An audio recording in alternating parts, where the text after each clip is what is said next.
previously ended the trial in the beginning of November. I believe it was on November 5th, or actually it was the 6th, I believe, somewhere about 12:45 in the morning.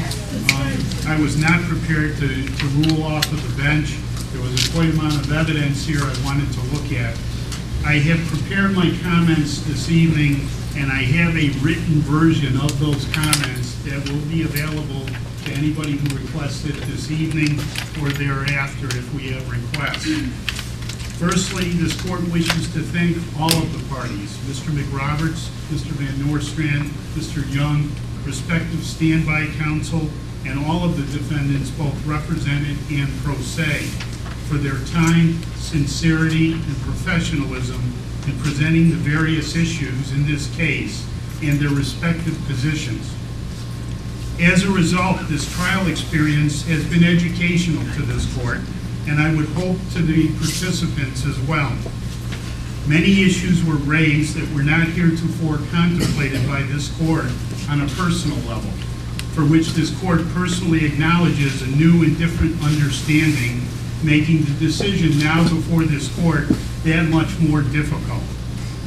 To be sure, this has been a very difficult decision for this court, separating personal feelings and beliefs from that obligation which the trier of fact, whether it be a judge or jury, is charged. In some respects, this court would have welcomed the opportunity of a jury trial, allowing the court to abdicate its responsibilities as the trier of fact to the members of the jury. I can assure all of the parties, however, that this court has pondered the question of the beyond a reasonable doubt determination on many a sleepless night, only arriving at the final decision last night after again reviewing all of the evidence and testimony presented. While some of the defendants have advocated for nullification by the trier of fact, that is for the court as the trier of fact to set aside its sworn obligation to determine and apply the facts to the law as written in favor of a higher obligation, this court wholeheartedly agrees with witness Ramsey Clark when he so eloquently described the duties and obligations of the judge, that a judge as such takes the law as she finds it. That irregardless of personal feelings, a judge must interpret and apply the law as written to the facts before it. This is the sworn obligation of the judge. Each of the defendants is charged with violating Penal Law Section 240-20, disorderly conduct, under paragraphs 5 and 6. As relates to the matters before this court, in order to find any of the defendants individually guilty of disorderly conduct under Penal Law Section 240-20, paragraph 5, the people were required to prove from all of the evidence in the case, beyond a reasonable doubt, that on or about April 22nd, 2011, at about 16:11 hours, at or near 6001 East Malloy Road in the town of DeWitt, County of Onondaga, and State of New York, that each defendant individually did with the intent to cause public inconvenience, annoyance, or alarm, or recklessly creating a risk thereof, did obstruct vehicular or pedestrian traffic. In order to find any of the defendants individually guilty of disorderly conduct under Penal Law Section 240-20, paragraph 6, the people were required to prove from all of the evidence in the case beyond a reasonable doubt that on or about April 22nd, 2011, at about 16:11 hours, at or near 6001 East Malloy Road in the town of DeWitt, County of Onondaga, and State of New York, that each defendant individually did with the intent to cause public inconvenience, annoyance, or alarm, or recklessly create a risk thereof, did congregate with other persons in a public place and refuse to comply with a lawful order of the police to disperse.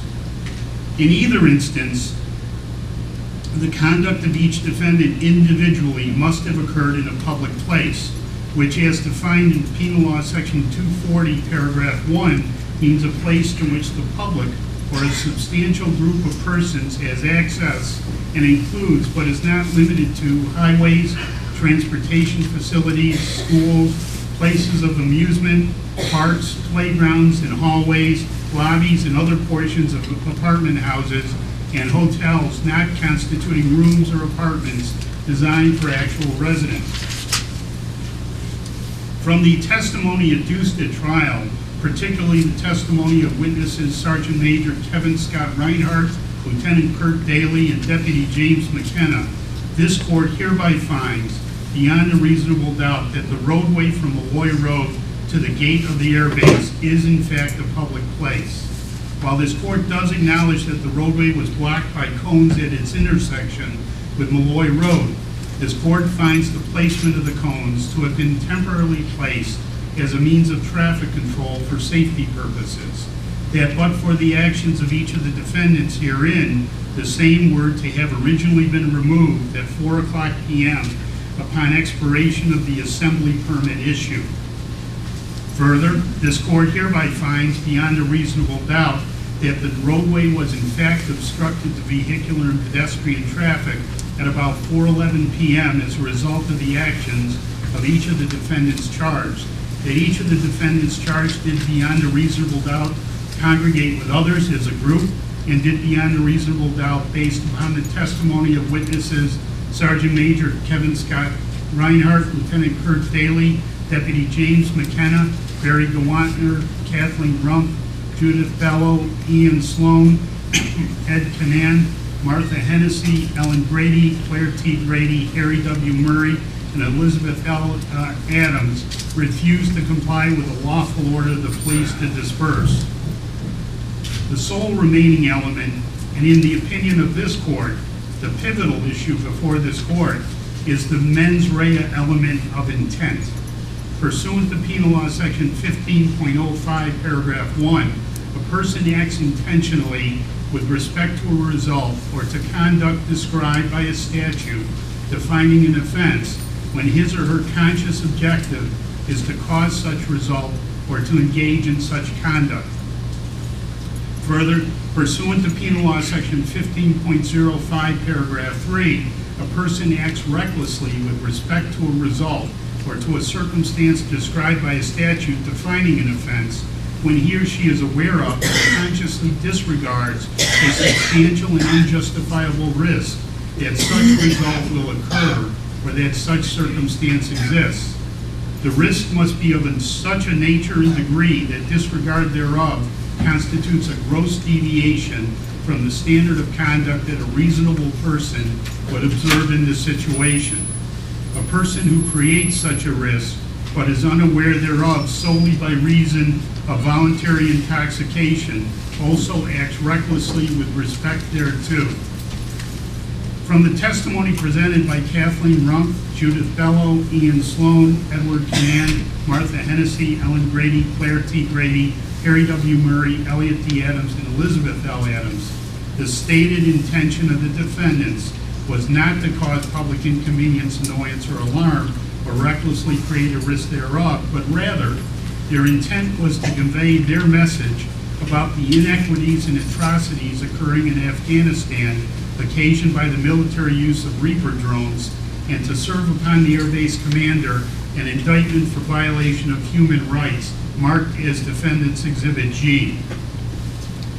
The defendants argue that their mental understanding of the principles of international law recognized in the Charter of the Nuremberg Tribunal and in the judgment of the tribunal marked as Defendant's Exhibit C, as set forth in the Nuremberg Charter Agreement entered into, among others, by the government of the United States. The principles also being affirmed by the General Assembly of the United Nations in Resolution 95I was the intent and motivation for their actions on April 22nd, 2011 in delivering the indictment to the Air Base commander. The defendants further argue that by virtue of the Nuremberg Charter Agreement entered into by the government of the United States, the principles outlined are considered to be, quote, the supreme law of the land by virtue of the United States Constitution, Article 6, Paragraph 2, binding upon the judges in every state. With regard to the principles of international law recognized in the Charter of the Nuremberg Tribunal and in the judgment of the Tribunal, Exhibit C, However, the United Nations legislative history discloses that the International Law Commission, charged with the task of formulating the principles of international law recognized in the Charter and Judgment of the Nuremberg Tribunal, concluded that their task was not to express any appreciation of those principles as principles of international law, but merely to formulate them. This resulted in the final formulation of the document marked as Defendant's Exhibit C, which was adopted by the Commission and was submitted to the General Assembly without making any recommendations on a further action thereon. At the same time, the International Law Commission was also charged with preparing a code of offenses against the peace and security of mankind, a task which today remains unresolved with no consensus by the member states. While this court personally acknowledges the lofty principles espoused in the principles of international law recognized in the Charter of the Nuremberg Tribunal and in the Judgment of the Tribunal, Exhibit C, it remains perplexed by the lack of procedural codifications guiding the application of the principles. Akin to the principles espoused in other teachings throughout history, such as the Ten Commandments, as witness Ramsey Clark had testified, quote, "It is the duty of each individual to understand the spirit of the law. That, quote, the test is who is right, a determination ultimately made by, quote, the person on the bench," end of quote. While this court acknowledges, as testified by witness Ramsey Clark, that the, quote, individual citizen has a specific duty to act for peace, end of quote, the court is cognizant that throughout history there has been much injustice perpetrated in the name of peace.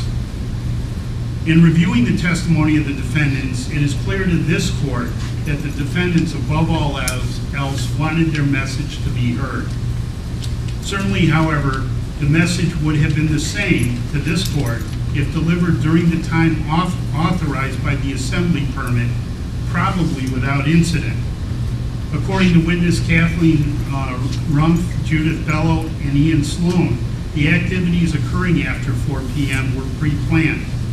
As testified by witness Judith Bellow, when someone, quote, lays down in the street in bloody sheets, someone notices and perhaps understands why they are there, end of quote. That they are, quote, more than a group of people having a picnic, end of quote. Testimony was also received that after 4 o'clock p.m., defendant Brian Terrell challenged others in the group to join him in crossing the police lines in protest of the drones. To this court, the clear distinction between delivering the same message during the permitted time versus the delivery after 4 o'clock p.m. was the intention to create public inconvenience, annoyance, or alarm, thereby resulting in the extra attention, the better to convey the message through the media. While on a personal level, this court understands the place of civil disobedience and in effecting cultural changes, but without the imposition of consequences, the power of the message for change would be diminished. Lest we forget that our founding fathers were probably considered as a group of disobedient protesters by the Crown, change would not have been effective and our nation may not have been born. There will always, however, be consequences for changes made by actions outside of socially accepted procedural norms. Gandhi, Thoreau, and Martin Luther King each acknowledged this aspect of civil disobedience, albeit with differing views. Ultimately, the defendants have arguably accomplished that which they have sought by their actions, the drawing of acute attention to their message. One could certainly wonder how little attention may have been paid if the police had decided not to make the arrests. Arguably, the defendants would have received their 30-second spot on the evening newscast, as well as the article in the newspaper the next day, but today's news is often forgotten by tomorrow. In the opinion of this court, by choosing to disregard the enacted law and suffering the subsequent arrest, the defendants were afforded a lengthy trial of some 45 and a half hours by my calculation, during which media attention was focused upon their message, which certainly may continue hereafter. In that respect, the ends may have justified the means. For all of the foregoing reasons, this court hereby finds as follows. The previous motion made by Attorney Samuel C. Young on behalf of defendant Kathleen A. Rumpf seeking dismissal of the charges upon First Amendment constitutional grounds is hereby denied. Secondly, that the motions for a trial order of dismissal made by and joined in by all of the defendants are hereby denied. And thirdly, that beyond a reasonable doubt, this court, as the trier of fact, hereby finds each of the defendants individually guilty of violating both Penal Law Section 240.20, paragraph 5, and Penal Law Section 240.20, paragraph 6. People move sentence. People move for 15 days. We couldn't hear you. Please repeat that. Sorry, we couldn't hear. Sir, we couldn't hear. Got the mics up?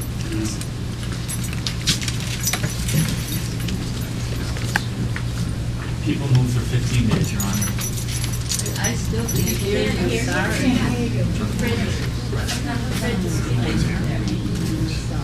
People move for 15 days, Your Honor. Thank you. Surveyor Nordstrom, do you want to begin with your clients, or then we'll proceed?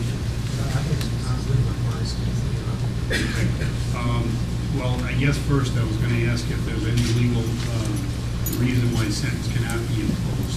Is that why you're asking for time? Or? Yes, and also,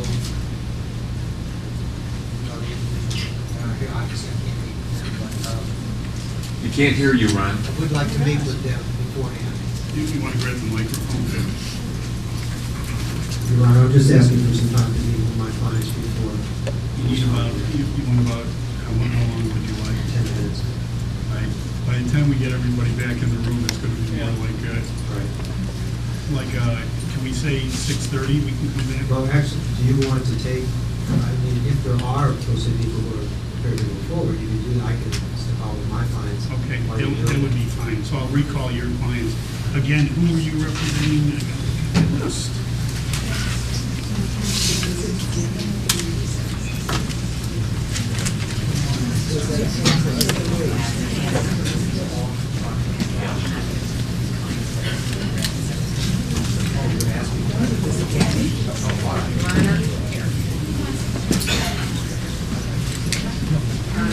As well as, Just put your name on the record. I'm sorry, I'm Victoria Ross. As well as Attorney Nordstrom, speaking with his clients, I would also ask if the pro se defendants could also meet together and possibly with The only the thing attorneys and their I'm clients going as to well. point out to everybody is I don't know what the availability of all the other space in this building is right now. I'll leave the courtroom, Your Honor. I have no problem. Well, but you still have cameras in here now.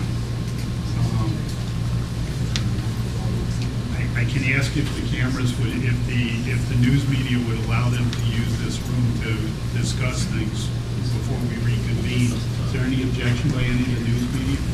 Just that the cameras could be turned off, we won't touch any of your stuff. Is there any objection by any of the news media? The news media would have to step out of the room to allow them to use this room, as well as the deputy, wait till it's court security. All right, is 6:30 going to be enough if we come back at 6:30? All right, we stand adjourned until 6:30.